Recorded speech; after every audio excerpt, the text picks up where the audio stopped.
রে এক মুখে কি কহব গোরা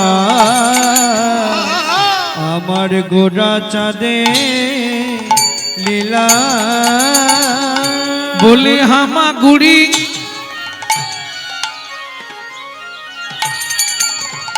দিয়া রঙ্গে হেই হামাগুড়ি দিয়া রঙ্গে চলে চলে শচীর বালা সেই তো এসেছে সেই তো এসেছে সেই তো এসেছে ওগো সেই তো এসেছে বলে বৃন্দাবনের ননি চোরা সেই তো এসেছে বৃন্দাবনের ননি চোরা সেই তো এসেছে বৃন্দাবনের ননি চোরা সেই তো এসেছে বৃন্দাবনের ননি চোরা নবদ্বীপে সোনার গোড়া বৃন্দাবনের ননি চোরা নবদ্বীপে সোনার গোড়া বৃন্দাবনের ননি নিতাই গৌর হরি হরি বৃন্দাবনের ননি চোরা নবদ্বীপে সোনার গোড়া বৃন্দাবনের ননি চোরা নবদ্বীপে সোনার গোড়া বৃন্দাবনের ননি চোরা সেই তো এসেছে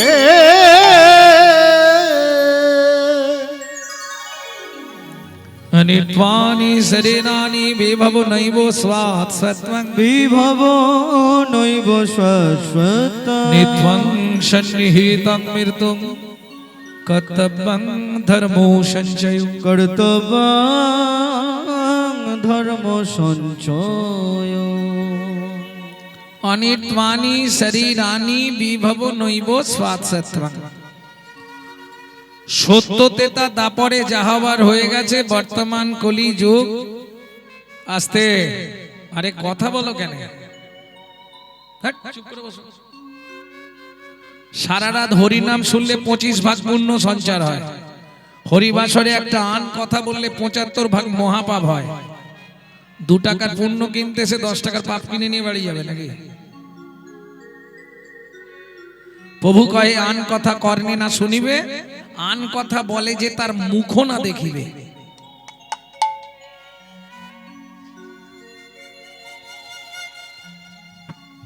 জয় রাধে শরীর অনিত্য আপনার ইচ্ছায় শরীর চলে না শরীরের ইচ্ছায় আপনাকে চলতে হবে তাই না আপনার ইচ্ছায় শরীর চলবে চলবে না শরীর যেমন চালাবে আপনাকে তেমন চলতে হবে ইচ্ছা থাকলেও উপায় থাকে আসবো বলে ভেবেছিলাম কিন্তু বুকটা ধড়পড় করে উঠলো আর যেতে পারলাম না। তার মানে কি শরীরের ইচ্ছে আপনাকে চলতে হবে কারণ অনিত্য শরীর নিত্য নয় অনিত্য শরীর অনিত্বানি শরীরানি বিভব নৈব স্বাৎ সত্ত্বং সত্যতেতা দাপরে যাহবার হয়ে গেছে বর্তমান কলিযুগ 21,684 বার নিস্তাজ আপ ডাউন করছে আপে এসে ডাউনে না ফিরে গেলেই বলো হরি হরি বল নিত্মাং সন্নিহিতং মৃত্যুং মৃত্যু তোমার খুব কাছে মৃত্যু পিছনে পিছনে ঘুরছে সময় পেলেই তোমাকে উল্টাবে তাহলে কিং কর্তব্য বিমূঢ় তোমার কর্তব্যটা কি কি কর্তব্য করব আমি বলছি না যে তুমি মালা তিলক করে রাস্তায় রাস্তায় ঘোরো পারবেন না কলিযুগ ও যারা মালা তিলক করে তারা জানে কি যন্ত্রণা রে বাবা কত ক্রিটিসাইজ কত কথাবার্তা হিন্দুদের ছেলেরাই করে অন্য বিধর্মীরা করে না হ্যাঁ কোন বাবাজিকে দেখলে বলে বাবাজি অ্যান্টিনা সেন্টার ধরছে তো আমি বলি না কথাটা যে হিন্দুদের চরম শত্রু হচ্ছে হিন্দুরা নিজেরা যার জন্য হিন্দু ধর্মের আজকে এই অবক্ষয় এখনো সাবধান হন ভক্তমণ্ডলী ভক্তিমতী মায়েরা তাহলে কিং কর্তব্য বিমূঢ় আমার কি করা উচিত আমি যে মানুষ হয়ে জন্মেছি তমূর্তং কর্তব্যং ধর্ম সঞ্চয় যেমন বাবারা ব্যাংকে ঘন ঘন যায় অর্থ সঞ্চয় করে শেষ লাইফে কেউ না কেউ দেখবে তাই না মায়েরা কি সঞ্চয় করে প্রত্যেক দিন? চাল মেপে নেবার পর 3 মুঠো করে তুলে রাখে, রাখেন না? তন্ডুল সঞ্চয় করে। এই ধর্মটাও যদি চাল বা টাকার মতো হতো, আমাদের জমাতে সুবিধে হতো না? খুব সুবিধা হতো। প্রত্যেকদিন খানিকটা করে রেখে দিতাম। তাহলে ধর্মটা কি? এই ধর্ম তত্ত্বটা বোঝাবার জন্য একাদশমাং ব্রজোদশমাং দ্বাদশমাং মথুরাপুরী ত্রয়োদশমাং পাণ্ডবরথাং 89 দ্বারকা রাজনম। ভগবান শ্রীকৃষ্ণ 125 বছর লীলা করলেন, তার মধ্যে ধর্মতত্ত্ব বোঝাবার জন্য 13 বছর বিনা পয়সায় অর্জুনের গাড়ির ড্রাইভার হলেন। যখন শেষ দিন ভগবান চলে যাবে, অর্জুনকে জিজ্ঞেস করলেন ধর্মতত্ত্বটা বুঝেছো তো? বললে সখা বোঝা হলো নি, বলে যাও। আর হবে না। এখন ছেলেরা মাঝে মাঝে মায়না ধরে, ওমা যাবো, ওমা যাবো। মা বলে না, আজকে তোকে নিয়ে যাবো না, কাল তোকে নিয়ে যাবো। ওমা যাবো, ওমা যাবো। তখন মা কি করে? হাতটা ধরে টেনে ঢিপ ঢিপ করে 2-4টে দিয়ে দেয়, তারপর টেনে টেনে নিয়ে যায়। চল, তাই করেন তো? ভগবান কিছুতেই বলতে চাইছে না, অর্জুনও ছাড়বে না। সখা বলে যাও। কি হাসছে কেন বাচ্চাটা? ওই যে কথাটা বলেছি, সখা বলে যাও। ভগবান বললেন হবে না, সখা বলে যাও না। ভগবান কি করবে? মুখটা ঘুরিয়ে বললেন, অর্জুন যাহাই প্রশ্ন তাহাই উত্তর। আগে ধর্ম রে পরে ধর্ম রে, ধর্ম রে পরে ধর্ম রে, ধর্ম রে পরে ধর্ম রে, আগে ধর্ম রে পরে ধর্ম রে, ধর্ম রে, ধর্ম রে, ধর্ম রে, ধর্ম রে, ধর্ম রে, ধর্ম রে। ধর্ম রে। ও গোসাই, মরে যেয়ে কি ধরা যায়? ধর মানে ধরো। তুমি যে মোরেটা বলছো ওটা মরয়কার মোরে মানে বলো হরি হরি বল। আর আমি যে মোরেটা বলছি ময়কার রয়কার মোরে মানে আমাকে। আমাকে ধরে যেটাই করবি সেটাই তোর ধর্ম রে।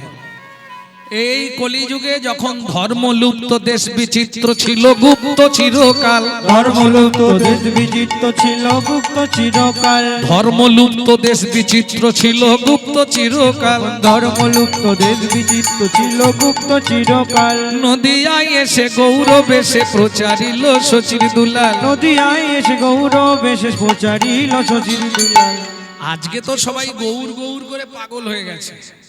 এক সময় 5 থেকে 535 বছর আগে নবদ্বীপের মাটিতে কেউ জায়গা দেয়নি মহাপ্রভুকে। কি গো? প্রত্যেকটা নবদিয়াবাসী নবদ্বীপবাসীর হাত দাঁড়ে দাঁড়ে গিয়ে হাত জোড় করেছে, একটু কেউ জায়গা দেবে? হরি সংকীর্তন করব, হরিনাম প্রচার করব, হরিনাম বিতরণ করব, কেউ দিল না। সবার একটাই ভয়, জায়গাটা যদি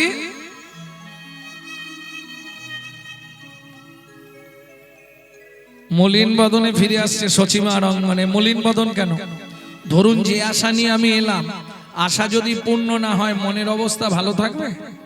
চৈতন্য মহাপ্রভুর কি আশা ছিল? সত্য যুগে মারামারি করলাম, হিরণ্যকশিপুরকে বধ করলাম। তেতা যুগে মারামারি করলাম, রাবণ কুম্ভকর্ণকে বধ করলাম। তারপরে মারামারি করলাম অগাসুর বগাসুর পুতনা কালিও। 18 দিনে কুরুক্ষেত্রের যুদ্ধে মরার পাহাড় করে দিয়েছিলাম।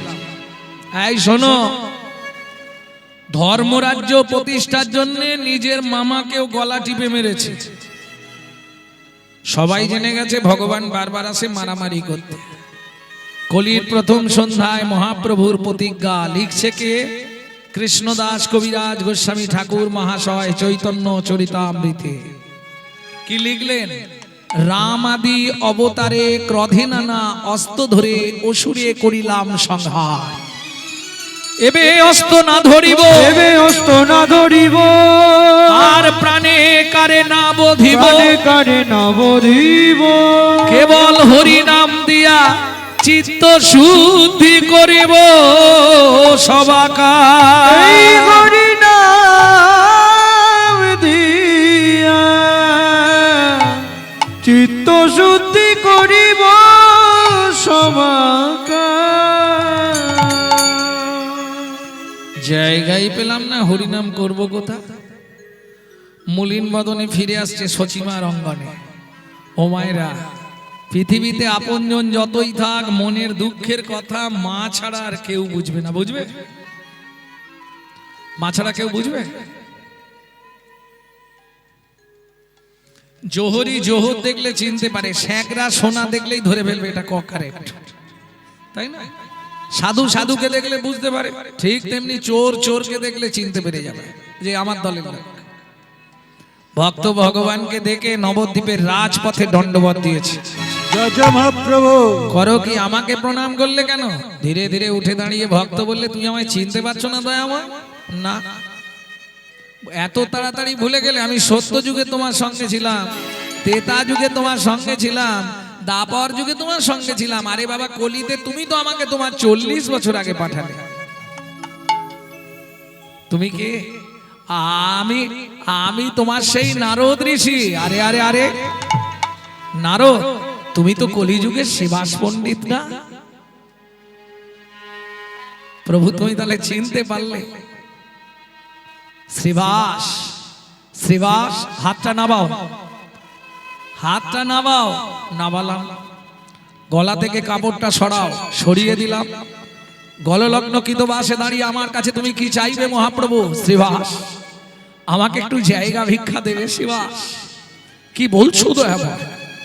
সারা পৃথিবীটা যা চরণের তলায়, যার একটা অঙ্গুলি হিলনে সারা পৃথিবীটা টলমল করে, সে কিনা আমার মতো ভক্তের কাছে জায়গা ভিক্ষা চাইছে। এ কথা শোনার আগে কেন আমার মৃত্যু হলো না দয়াময়? একটু নয়, আজ থেকে আমার এই বহিরঙ্গন, আমার এই অন্তরঙ্গন, আমি দুটোই তোমার চরণে দিয়ে দিলাম মহাপ্রভু, দুটোই তোমার চরণে দিয়ে দিলাম। ভক্তমণ্ডলী, ভক্তিমতী মায়েরা, সেদিন শ্রীবাস ঠাকুর জায়গা দিল বলে তবে হরিনাম। শ্রীবাস ঠাকুর যদি জায়গা না দিত, আমাদের হরিনাম বলাও হতো না আর শোনাও। মহাপ্রভুকে প্রণাম করার আগে সবাই মিলে প্রণাম করব ভক্ত শ্রীবাস ঠাকুরকে। শুরু হলো শ্রীবাস অঙ্গনে হরিনাম সংকীর্তন। শুরুতেই মহাপ্রভু বললেন, শ্রীবাস দরজা বন্ধ করো, বন্ধ করে দাও। প্রভু, কালকে তুমি বললে পৃথিবীতে আছে যত নগরাদি গ্রাম সর্বত্র প্রচারিবে মোর এই হরিনাম। আজকে বলছো দরজা বন্ধ করে দিতে, ব্যাপারটা কি? চৈতন্য চরিতামৃতে একটা পয়ার আছে, আপনি আচরিয়া ধর্ম জীবেরে শেখায়, আপনি না আচরিলে ধর্ম জীবে শেখানো না যায়। যে কটাটা চৈতন্য মঙ্গলে লোচন দাস ঠাকুর একটু হাইলাইট করলেন, আচার করে না প্রচার করে সে মহাপাপী, প্রচার করে না আচার করে সেও পাপী। আচার প্রচার দুই প্রভুর লক্ষণ, এই মতো ধর্ম হয় শুনো সনাতন। অনাচারী ব্যক্তির মুখে হরিকথা, সর্প উচ্ছিষ্ট সমদুগ্ধ। এটা বুঝে নিতে হবে। দুধ খেলে শরীরের 32 রকম ভিটামিন জন্মায়, কে বলছে? ডক্টর বিধানচন্দ্র রায়। কিন্তু দুধটা যদি বিড়ালের মুখ দেওয়া হয়, ভিটামিন হবে কি? হরিনাম শুনলে জীবের কল্যাণ হয়, যদি আচারী ভক্ত বৈষ্ণবের মুখের হরি কথা হয়। নিতাই গৌর হরি বল। তাহলে মহাপ্রভু আমাদের কি শিক্ষা দিলেন দরজা বন্ধ করতে বলে? ওমা, দোষ আমাদের হাতের নয়, দোষ আমাদের পায়ের নয়, দোষ আমাদের বডির নয়, দোষ আমাদের মুখের নয়। দোষ কোথায়? ঘরের দরজা দুটোই খারাপ। দোষ কোথায়? ঘরের দরজায়। এই চোখ দুটো, যেখানে খারাপ জিনিস থাকবে এরা দুজন সবার আগে ছুটে চলে যাবে, এদেরকে ধরে রাখতে পারবেন না। যার জন্য দেখবেন সাধু মুনি ঋষি যোগী মহাত্মা যারা আসন পেতে বসলে সবার আগে ঘরের দরজাটা বন্ধ করে দেয়, তাই না? বাইরে জাপারে হয়ে যাক, তার দরজায় সে খিল দিয়ে দিল। এই জন্য মহাজন বলছে, ঘর তোমার যেমন তেমন হোক, বাঁশের হোক, কাঠের হোক, লোহার হোক, তুমি যা দিয়ে খুশি বাঁধতে, যদি সিমেন্ট বালি না জোটে পাঁক দিয়ে গেঁথে দাও তাতেও ক্ষতি নেই, কিন্তু দরজাটা বানাবে সেগুন কাঠ দিয়ে। কেন? সব কাঠে ঘুণ আসে, সেগুন কাঠে ঘুণ আসে।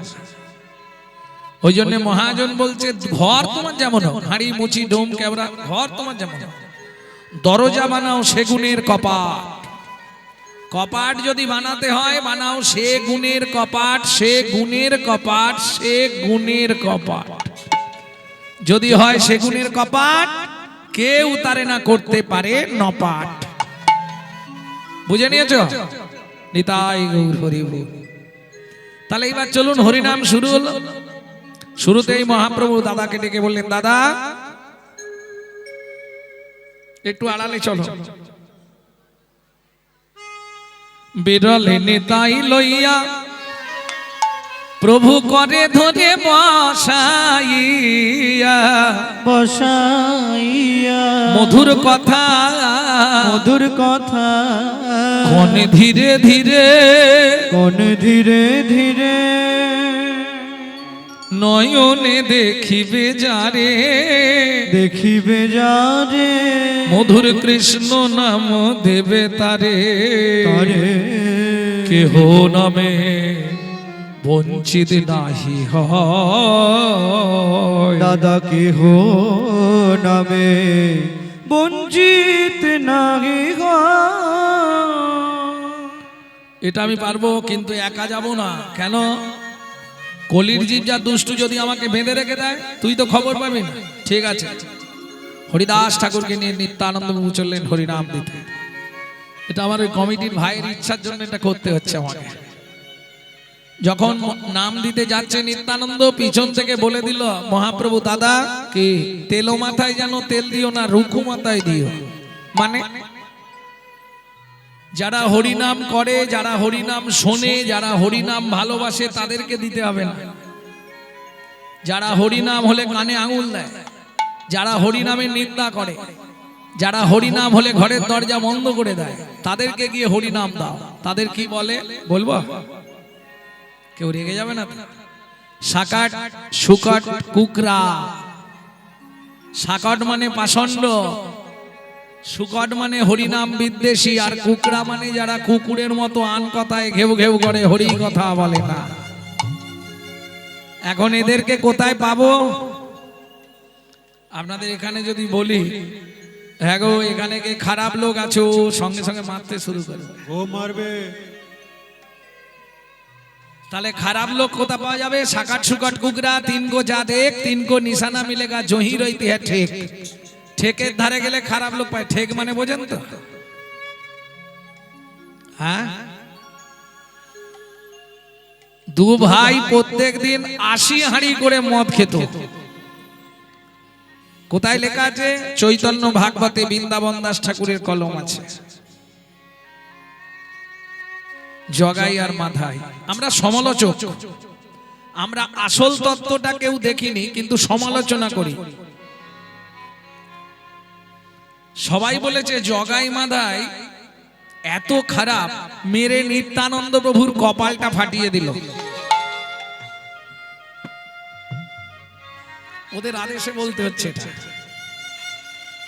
নিত্যানন্দ প্রভুর কপালটা মেরে ফাটিয়ে দিল। আমরা সমালোচক, সমালোচনা করতে জানি, কিন্তু ভেতরটা কেউ দেখতে জানি। আচ্ছা সত্যি কি তাই? ধরুন আপনি রাস্তা দিয়ে হেঁটে যাচ্ছেন, আমার পরিচিত লোক, আপনাকে গিয়ে বললাম, দাদা এই রোদের সময় কোথায় যাবেন? বলে মেয়ের বাড়ি যাচ্ছে। একটু হরিনাম করতে করতে যান।